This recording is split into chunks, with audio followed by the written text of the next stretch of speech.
sore, saya dari kelompok 3 akan membahas materi tentang lemak susu.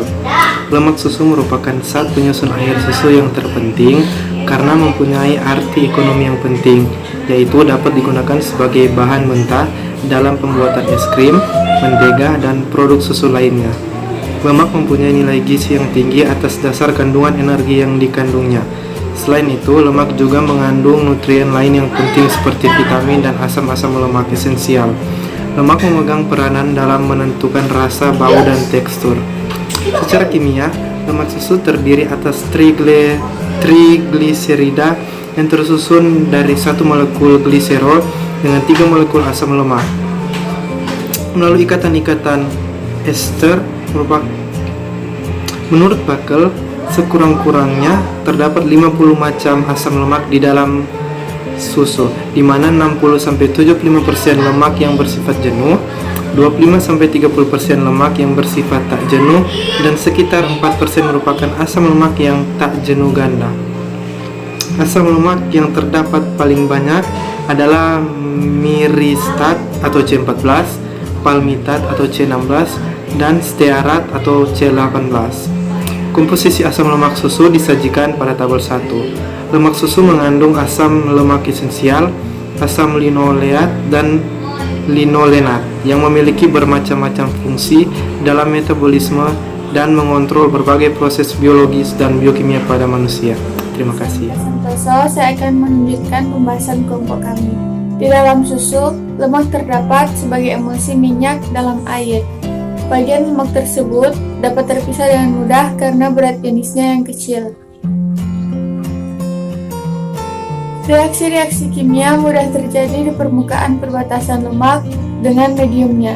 Permukaan luas tersebut dapat terjadi karena lemak berada dalam bentuk globula-globula yang mempunyai diameter berkisar antara 0,1 sampai 15 mikron, dengan diameter rata-rata berkisar antara 3 sampai 4 mikron. Pada umumnya, air susu yang kadar lemaknya tinggi mempunyai butiran lemak yang besar. Besarannya butiran ini sangat penting diperhatikan dalam usaha memisahkan lemak dan air susu dalam proses churning. Apabila butirannya besar, lapisan krim lebih mudah terbentuk serta pemisahan lebih mudah dilakukan. Tiap butiran lemak dikelilingi oleh suatu lapisan tipis yang terdiri dari fosfolipid dan protein. Lapisan ini berfungsi melindungi lemak serta mempertahankan kestabilannya dalam emulsi. Bila lemak susu dikocok pemutarannya dengan cepat, maka lapisan tersebut akan koyak dan akhirnya lemak mengumpulkan pembentukan butiran-butiran mentega. Perkenalkan, nama saya Virginia Ponto. Di sini saya akan membahas tentang sumber utama asam lemak dalam triasil gliserol susu. Yang pertama, glukosa melalui glikolisis dan siklus asam nitrat. Yang kedua, triasil gliserol yang dikonsumsi dari tanaman atau dibentuk oleh bakteri rumen yang diabsorpsi oleh usus. Yang ketiga, asam lemak yang disintesis dalam kelenjar susu dan asetat. Sumber utama gliserol untuk lemak susu adalah gliserol 3-fosfat yang dibentuk dari glukosa melalui proses glikolisis. Sumber terkecil lainnya berasal dari gliserol bebas yang terdapat di dalam pembuluh darah. Kadar lemak di dalam air susu adalah 3,45% dengan kisaran 2,50 sampai 6,0%. Komposisi lemak susu akan semakin menurun karena pemberian konsentrat. Hal ini disebabkan kandungan protein yang cukup tinggi dalam konsentrat memacu produksi asam propionat.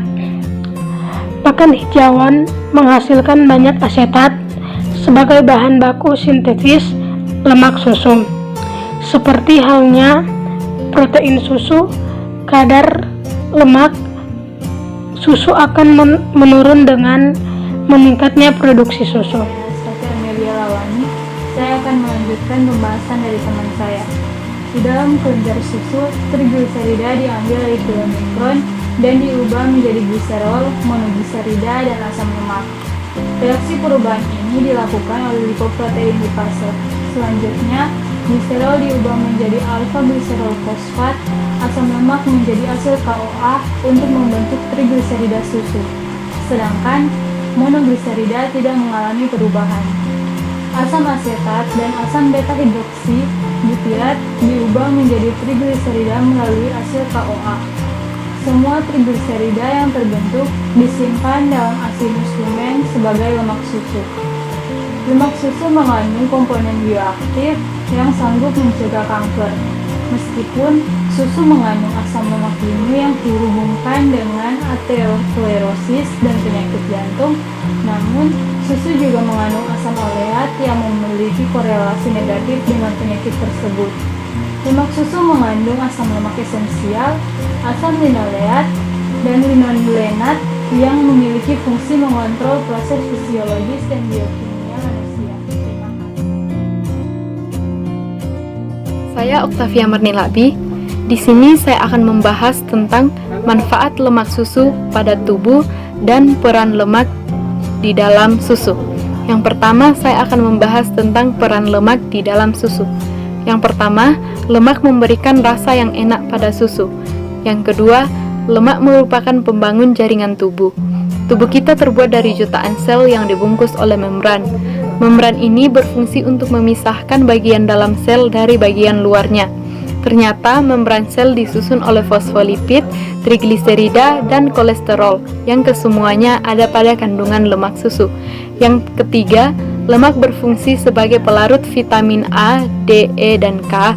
Jadi, makan makanan berlemak membantu proses penyerapan keempat jenis vitamin tersebut. Yang terakhir, menghilangkan lemak juga berarti ikut menghilangkan kandungan penting lain di dalam susu.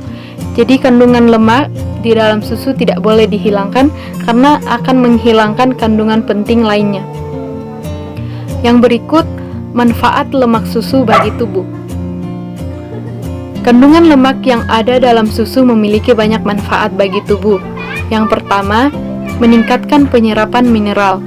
Susu dikenal sebagai sumber mineral, seperti kalsium yang sangat baik untuk menjaga kesehatan tulang. Adanya lemak yang ada dalam susu membantu meningkatkan proses penyerapan kalsium dalam tubuh. Yang kedua, menjadi cadangan energi. Di sini, lemak pada susu memiliki peran sebagai bahan baku yang sewaktu-waktu dapat digunakan untuk proses metabolisme. Yang ketiga, meningkatkan daya berpikir. Lemak terlarut diperlukan untuk membantu penyerapan nutrisi dalam tubuh. Lemak pada susu memiliki beberapa macam jenisnya. Selain itu, sebagian besar otak tersusun dari lemak dan lemak susu ini dapat menjaga suplai lemak pada otak agar tetap normal. Adapun manfaat lain, selain membantu perkembangan otak, lemak susu juga berfungsi sebagai anti kanker usus besar, di mana dapat meningkatkan apoptosis sel kolonik muntan. Lemak susu juga mengandung pertumbuhan bakteri baik. Bakteri baik ini bersifat prebiotik sebagai antihipertensi, antidiabetik, dan imunomodulator. Jadi demikian presentasi dari kelompok kami. Terima kasih.